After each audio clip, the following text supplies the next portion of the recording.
And on that note, we're going to move into the next games. I'm going to clear these drawings.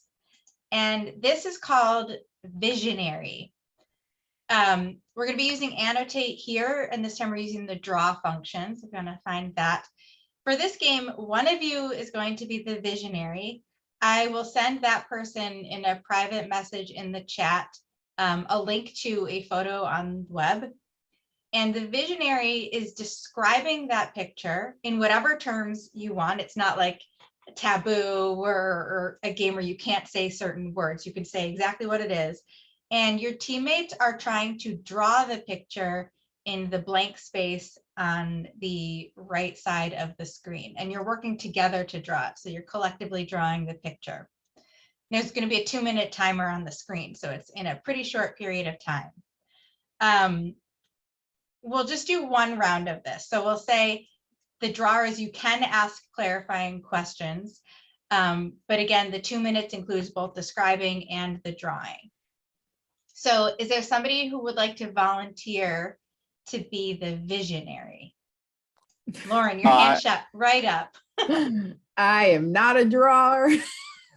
Yes, I will say the one good thing about doing this on Zoom as opposed to in person is that the annotate tool is very clunky. So even if any of you have amazing artistic skills, it'll still look like something a third grader. Oh, David is cheating because he has his own. I've like never used it. It's in the corner of my desk, and I went immediately for it. This is great. Yeah. My time. Perfect. You're gonna shine. But it's, lower your expectations for amazing artwork here. If any of you are fancy yourself visual artists. I went to school for visual art, and it was terrible. And just because I have this doesn't mean I actually can draw at all. So, it still will compensate out that way. This is a no judgment zone. I could show you some of the pictures that other groups have come up with later. It's very silly. So everybody else, if you want to partake in drawing, I would pull up the drawing tools. If you just want to observe, it's also really fun to just observe and see what patterns emerge and how different people process the instructions. So feel free to participate in either of those. Any questions before we get started? You said nothing's taboo. Like you can say exactly what it is. Okay. All right. Yeah, just let me know when let me take your drawers, everybody. Can we collaboratively assign to each other different parts of the drawing to do? Yep, you can coordinate with each other. Anything. Yeah, okay. Figuring out how to structure those 2 minutes. And I guess before Lauren starts for the drawers, is there anything in how the instructions are structured that would be helpful for you? Any requests? Our goal is to draw what Lauren is describing. Yes. Yes. Okay. Just are there colors? Like, do we need to start format with certain colors? Start with blue. Start with blue. Okay. All right, Lauren, are you ready? Yes. Go for it. Are all of you familiar with Big Bird? Think yes. Big Bird. Yeah. But instead of the hair being kind of like an afro, think of a feather boa sticking vertically up. It is a bird, so just FYI. Think Big Bird beak. And it's blue? And it's blue. It's not, I don't think this is a real bird. I think this thing is just so kind of like swirlies going straight up, kind of an idea? Yes, exactly. So that looks right. So think of bug eyes like Big Bird. So the eyes are bigger than the round part of the head. I'm going to use red real quick to kind of outline like head and neck and body with wings and legs. No wings are shown. No wings are shown. We're just looking neck up. So I'll remove those. You want a beak then, probably. Yeah, we want a beak. We want a longer beak. Very pointy at the end. All of this is blue. The whole body's blue with the tip of the beak seeming more undifferentiated blue. Got it. Yes. Draw. Cool. How do you draw white against a white background? Right. It's kind of just tapering. So is it facing to the right? It's facing. If you're looking at it, the beak is pointed to your left. Oh, so it's going the other direction. Out to your left. Yeah. So it's kind of like a profile. It's kind of like this. Okay, so his tail's going the other You don't direction see a tail. at all. So Okay. yeah, it's just like a profile pic, like how much of me you can see, just a neck up and kind of this way. And okay, 26-second left. Big eyes look good. So the neck has the little ripples. So if you've ever seen one of those tubes that have the little ridges, like if you held the tube and it's kind of like bumpy, it has those little, like a spring type of thing. Right, right. Spring, okay, yeah. I'm not sure where the neck is on here, but there we go. Next right about there. Okay. And yep. That's it. That's time. Perfect. That is beautiful. It's like Picasso's Blue Big Bird. If Picasso drew Big Bird during his blue period, this is what we would have. This is amazing. Like, yeah. Yeah. Are you gonna share what it looks Someone like? with too much makeup ran into a window. I know, now we could play like the telephone game of like everybody interprets what it is. Has anyone played Telestrations? That's one of my favorite games. It's sort of a mix of Pictionary and telephone. Gotcha. All right, I never would guess that this was a bird. Like if I was look at this abstract, I'd be like, is it a lion that's just drawn? It looks kind of like a goofy llama. Yeah, it's Look, here's the bird. They weren't actually all that off. I would say the important components are there. So what was that like for you? How were Lauren's instructions and what did you hear in them?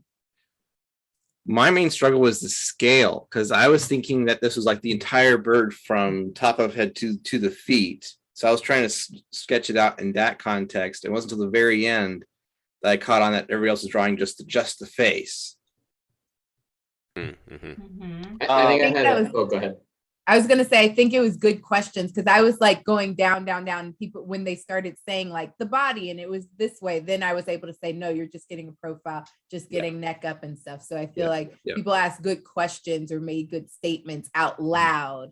Thinking through. Yeah, instead of just going with an assumption, like we were stating it and then able to say like, nope, redirect. Yeah. So a lot of times when we do this, we play multiple rounds, and the first round only the visionary can talk and the drawers can't. And that's usually that something comes out of it. It's like, okay, well, what would we want to do differently for the next round? It's like, well, can we ask questions or can we at least coordinate amongst ourselves? And that if we're doing this with the eye towards communicating better about process, then slowly you start to expand what's possible, and people start to say, oh, it would be more helpful we do this, let's try it this way.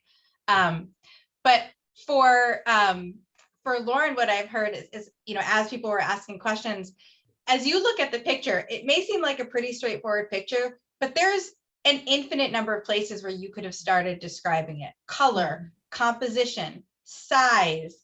You said you started off with Big Bird, which I think it, gave a sort of narrowed down the type of bird and what it, general sort of aesthetic and feel to it.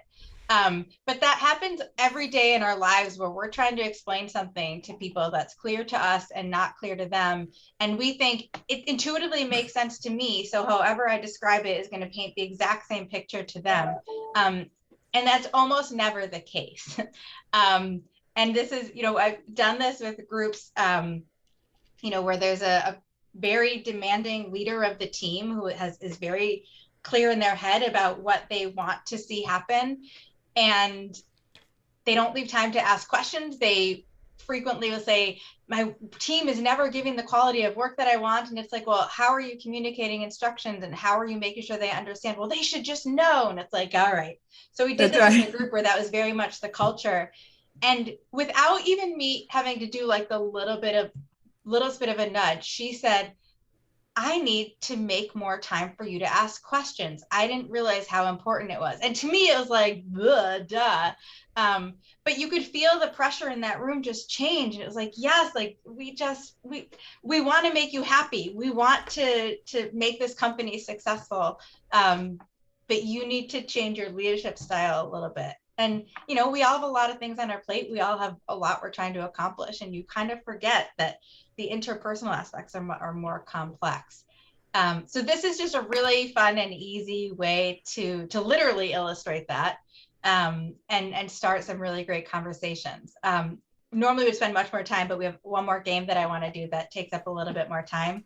And I want to make sure we get to that, but I'll just, any sort of comments, questions quickly about this. I am going to take a screenshot of this bird because he or she is pretty awesome. I like the bird. I think we did. I think too. we did fairly well, actually. Yeah. Again, Yeah. I visited a modern art museum recently.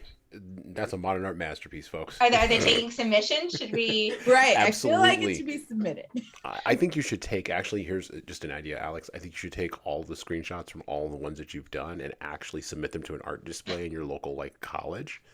Just like put them on display, like See what would happen? organizational behavioral sketches, and just Make them NFTs. I was just thinking that this is the NFT collection of the century. NFT that stuff. There you go.